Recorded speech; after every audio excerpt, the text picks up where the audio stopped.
What's your favorite dinosaur? Is it a Tyrannosaurus Rex? Wow! Look at the tiny arms on that thing. Did you know the Tyrannosaurus Rex is related to chickens? Yeah, chickens, like the ones we see in farms today. Do you know what sound the T-Rex makes? Ready? 1, 2, 3. Brrrr!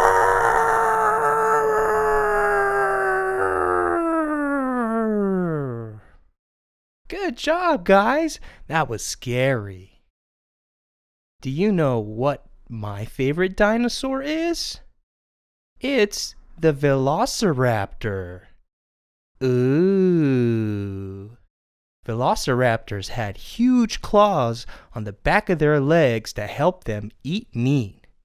Do you know what sound the Velociraptor makes?